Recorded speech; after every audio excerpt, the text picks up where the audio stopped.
Abroad, Dr. Sebastian Gorka is going to react to the question, have we gone back to a pre-9/11 mentality? Straight ahead. And never forget, America needs to remain vigilant, especially in the fight against radical Islamic terror, but because this threat around the globe and right here in our homeland is growing. According to the FBI, there are ISIS-related cases now in all 50 states. That includes 1,000 active investigations in this country alone. Now, since 2014, over 105 people have been charged under federal law in ISIS-related cases. 7 of those have been convicted. And in the same time frame, there have been 30 ISIS-linked plots to attack this country. Here with reaction, the author of Defeating Jihad, The Winnable War, Dr. Sebastian Gorka.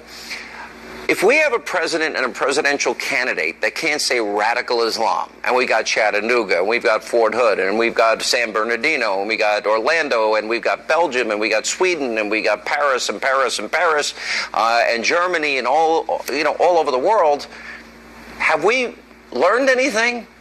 Have we gone back to what the 9/11 Commission report said is they were at war with us, we're not at war with them? I don't think you can be at war with somebody if you can't identify them.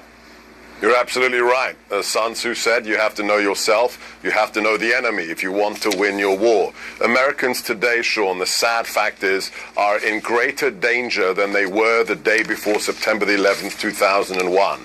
You've given the statistics.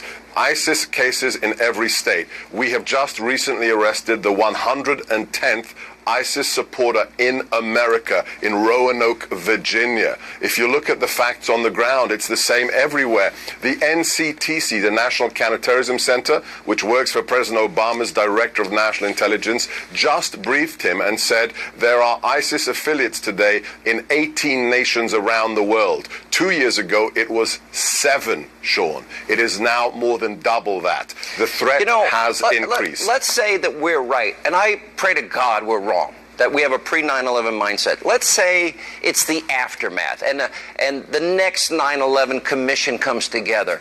Are they going to talk about misidentifying Fort Hood, euphemisms, man-caused disasters, overseas contingencies, workplace violence? Are they going to mention giving $150 billion to the #1 state sponsor of terror? Are they going to mention precipitously pulling out of Iraq and not following through in Syria and creating a vacuum for ISIS to emerge?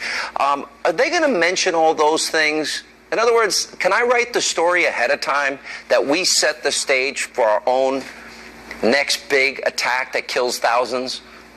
I think, Sean, that's only going to happen. We're only going to grasp the nettle of reality if we have men with backbone, if we have leaders, if we have men and women, politicians who have a spine, because it takes that to defeat your enemy. In World War II, it was the same. Under President Reagan during the Cold War, we spoke truthfully about the enemy. We called them evil, and we saw them as a totalitarian threat. Well, guess what? The jihadis are just the same. Whether you're a communist or a fascist, you are an existential threat to America. And it is and evil. It's the same Let's with be the clear. jihadis. This is it's evil. Radical Yes. Islamic terrorism is evil in our time. ISIS is evil. Radical Correct. Islamists are evil. Why is it so hard for them to say that? Because they don't believe in objective truth. They're post-secular modernists. They believe in cultural relativism. All cultures are equal except America's, which is worse than everybody else. That's the thing, Sean. Yeah. We remember the apology tour, right? A good point. A very good. Well, he'll talk about the terrible deeds in the name of Christ. He does do that. Oh, which happened when? Which happened when? Well, he was talking about the Crusades, which were Right. Christians fighting for lands that were taken by radical Islamists of their time. Right. So. But we're talking about Islamic terrorism now. People being crucified, burnt And alive beheaded as we now. speak. And Right. beheaded. Yeah.